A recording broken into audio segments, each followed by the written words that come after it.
আজকে আমার একটি ঐতিহাসিক যুগ সন্ধিক্ষণে দাঁড়িয়ে আপনাদের সামনে কথা বলার সুযোগ পেয়েছি, যে সময়ে আমরা ন্যায় বিচারের জন্য আপনাদের সামনে এসেছি। ন্যায় বিচারের ধারণাটি শুধুমাত্র রাষ্ট্রপক্ষই ন্যায় বিচার পাবে সেটা না। ন্যায় বিচারের ধারণা মানে দৃশ্যত আপনারা বাংলাদেশের জন্য, বাংলাদেশের মানুষের জন্য, বাংলাদেশের ভবিষ্যতের জন্য এমন একটি বিচার প্রক্রিয়া সম্পন্ন করবেন বলে প্রত্যাশা করি। সেরকম একটা বিচারের দ্বার প্রান্তে এসে আমরা আপনাদের সামনে কথা বলতে দাঁড়িয়েছি। আমরা ইতিহাসের পাতা খুললে দেখতে পাই বিশ্বের দেশে দেশে স্বৈরশাসকের জন্ম হয়েছে। আমরা ইতিহাসের পাতা খুললে দেখতে পাই বিশ্বের দেশে দেশে ফ্যাসিস্টদের জন্ম হয়েছে। আমরা অ্যাডলফ হিটলারের নাম শুনেছি, আমরা মুসোলিনের নাম শুনেছি, আমরা ফ্রান্সিসকো ফ্রান্সের নাম শুনেছি, পিনোশের নাম শুনেছি, মার্কোসের নাম শুনেছি। এই সমস্ত ফ্যাসিস্ট এবং হিটলারদের, স্বৈরশাসকদের অনেকেই বিচারের মুখোমুখি হয়েছেন। গণতান্ত্রিক রাষ্ট্র ব্যবস্থায় জনগণের ম্যান্ডেট নিয়ে ব্রিটিশ সিংহাসনে বসেছিলেন, শাসকের আসনে বসেছিলেন। আপনার নাম শুনেছেন, অলিভার ক্রমওয়েলের নাম শুনেছেন। অলিভার ক্রমওয়েল 1649 সালে কিং ফার্স্ট চার্লসকে মৃত্যুদণ্ড দিয়ে জনগণের আস্থা অর্জন করেছিলেন, স্বৈরশাসক কিং ফার্স্ট চার্লসকে। এবং সেই অলিভার ক্রমওয়েলকেও পরবর্তীতে গণহত্যার দায়ে ব্রিটেনের ক্যাথলিকদেরকে নির্বিচারে হত্যার দায়ে এমনভাবে মৃত্যুদণ্ড দেওয়া হয়েছিল, এমনভাবে বিচারের মুখোমুখি করা হয়েছিল যে 1661 সালে অলিভার ক্রমওয়েল স্বাভাবিক মৃত্যুর পরে তার কবর থেকে তাকে তুলে এনে পচা গলা লাশ, সেই পচা গলা লাশকে ফাঁসির কাষ্ঠে ঝুলিয়ে জনসম্মুখে দেখানো হয়েছিল গণহত্যার, মানবতাবিরোধী বিরোধী অপরাধের শাস্তি কি হওয়া উচিত। এরপরের ইতিহাস, অলিভার ক্রমওয়েল তার পচা গলা দেহটাকে যখন কবরে পাঠিয়ে দিয়ে তার মাথার খুলির মধ্যে রড ঢুকিয়ে 20 বছর ওয়েস্টমিনস্টারে ঝুলিয়ে রাখা হয়েছিল। 300 বছর পরে ক্যামব্রিজের সাসেক্স বিশ্ববিদ্যালয়ের গেটে সেই লাশকে সমাধিত করা হয়েছিল। কারণ এইটা ব্রিটেন সরকার, আজকের যে ব্রিটেনের সভ্যতা, সেই সভ্যতার সোপানে যতগুলো ন্যায় বিচারের মানদণ্ড ছিল তার অন্যতম ছিল গণহত্যার বিরুদ্ধে আগামী ব্রিটেন যাতে তার মানুষকে এভাবে হত্যা করতে না পারে সেরকম একটি বিচার করেছিল অলিভার ক্রমওয়েলের বিচারের মধ্য দিয়ে। সেদিন অলিভার ক্রমওয়েলের সাথে তার আর 2 জন সহকর্মীকে ফাঁসির আদেশ দেওয়া হয়েছিল। তার একজন ছিলেন হেনরি আয়ারটন, আর একজন ছিলেন জন ব্রাডশ। আমাদের রাষ্ট্র অনেক এগিয়েছে, বিশ্ব সভ্যতা এগিয়েছে, প্রশ্ন উঠে এসেছে, মৃত্যুদণ্ডের বিরুদ্ধে কথা উঠেছে। আমরা আমাদের আইনে আমরা বলেছি যে হিনিয়াস ক্রাইম হয়েছে। আমরা হয়তো অলিভার ক্রমওয়েলের মতো এরকম নির্মম নিষ্ঠুর এভাবে লাশ ঝুলিয়ে রেখে কবর থেকে তুলে নিয়ে এসে ফাঁসি দেবই, এতটা অমানবিক আমরা নই। অ্যাট দি সেম টাইম আমাদের সামনে যে ইতিহাসের নির্মম হত্যাযজ্ঞ ঘটেছে জুলাই বিপ্লবের মধ্য দিয়ে, যে ইতিহাসে নির্মম যে হত্যাকাণ্ড ঘটেছে, সে হত্যাকাণ্ডের আমরা বিচার চাইতে এসে রাষ্ট্রপক্ষের থেকে অবশ্যই আমরা সর্বোচ্চ শাস্তি চাই। সেই সর্বোচ্চ শাস্তিটা আমরা চাই আইনি পরিকাঠামোয়। সব মশার বিরুদ্ধে সুরক্ষা দিতে এলো বসুন্ধরা এক্সট্রিম অ্যারোসল, মশার বিরুদ্ধে এক্সট্রিম সুরক্ষা। আমরা যে উপাদান আপনাদের সামনে প্রসিকিউশনের পক্ষ থেকে আনবে, সেই উপাদান যদি আপনারা দেখেন সাক্ষ্য প্রমাণের ভিত্তিতে ন্যায় বিচারের স্বার্থে বাংলাদেশের আগামী প্রজন্মকে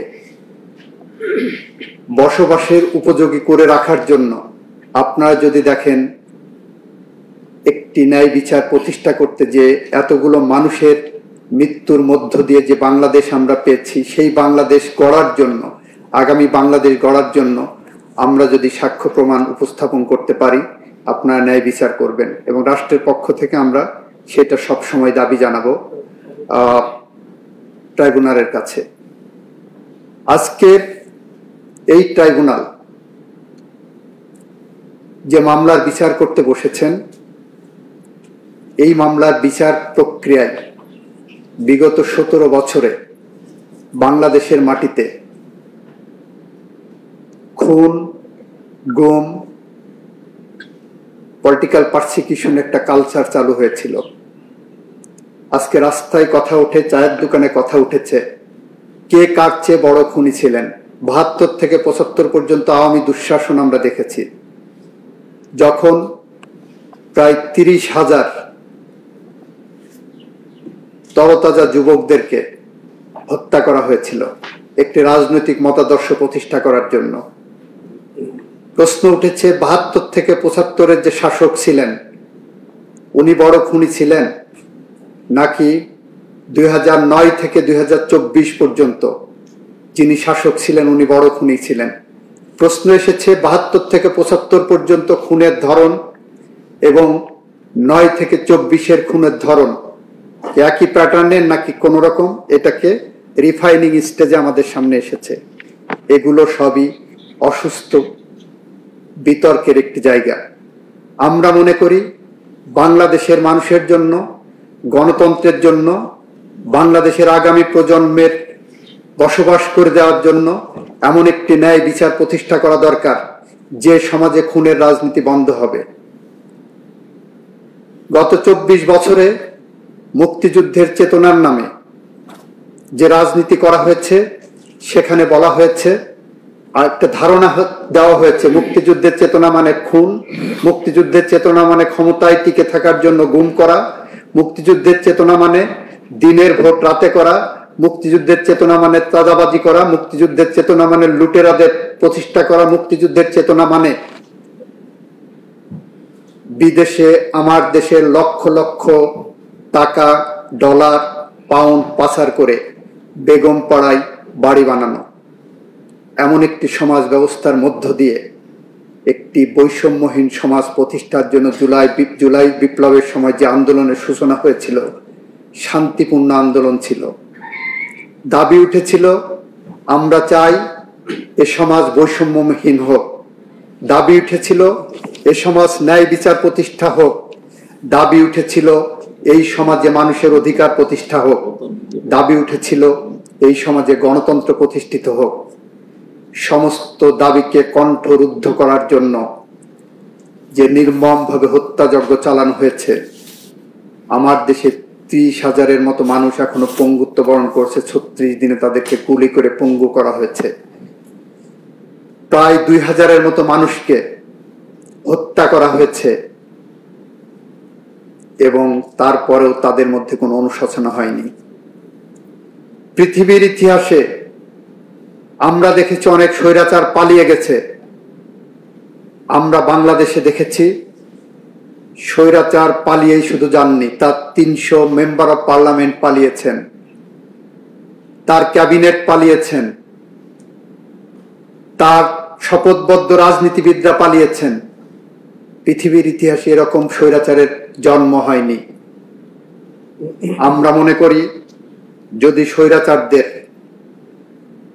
কোনো সমিতি করা হয়, তাহলে আজকে যে স্বৈরাচারের বিচারের মুখোমুখি এই রাষ্ট্র করেছে, যে খুনের বিচারের মুখোমুখি করেছে, সেই সমিতির সভাপতি হতে পারে। হিটলারের গোয়েবেলস যদি বেঁচে থাকতেন আজ, হয়তো ভাবতেন মিথ্যা কথা শেখার জন্য, মিথ্যা কথা বলার জন্য, মিথ্যা সংস্কৃতি চালু করার জন্য পিএইচডি করার প্রয়োজন। সেই পিএইচডি করতে হয়তো উনি এই স্বৈরাচারের কাছে আসতেন, এবং সেই স্বৈরাচারের নাম শেখ হাসিনা ওয়াজেদ, যিনি আজকে আপনার সামনে, আপনাদের সামনে একজন আসামি ছাড়া আর কিছুই নয়। আমাদের এখানে ব্যক্তিগত কোনো আক্রোশ নাই, কারোর বিরুদ্ধে, কোনো ব্যক্তির বিরুদ্ধে আমাদের কোনো ক্ষোভ নাই।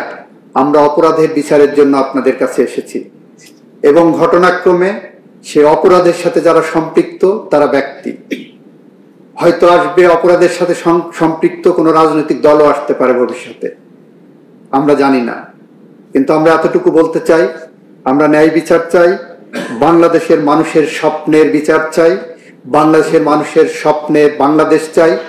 যে বাংলাদেশ যদি আমরা গড়তে ব্যর্থ হই, তাহলে কবি হেলাল হাফিজের ভাষায় আমরা উত্তর পুরুষের ভীরু কাপুরুষের উপমা হয়ে থাকব। আমরা এই প্রজন্ম সেটা চাই না।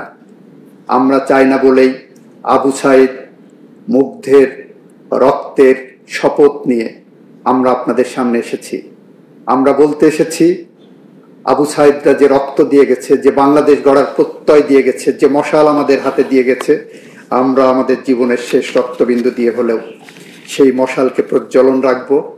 ন্যায় বিচার প্রতিষ্ঠার পথ সুগম করব। সেই প্রতিষ্ঠায়, ন্যায় বিচারে, আইনি কাঠামোয় আমরা সর্বোচ্চ শাস্তি চাইব। সেই শাস্তির প্রক্রিয়ায় আমরা হয়তো অলিভার ক্রমওয়েলের মতো ওরকম নির্মম নিষ্ঠুরভাবে ফাঁসি দেওয়ার পরেও 20 বছর শহরের মাঝখানে কোনো অপরাধীর মস্তিষ্ক রাখার ওই নির্মমতায় যেতে চাই না। আমরা আইনি প্রক্রিয়ার মধ্য দিয়েই এই বিচার শেষ করতে চাই। সবাইকে ধন্যবাদ।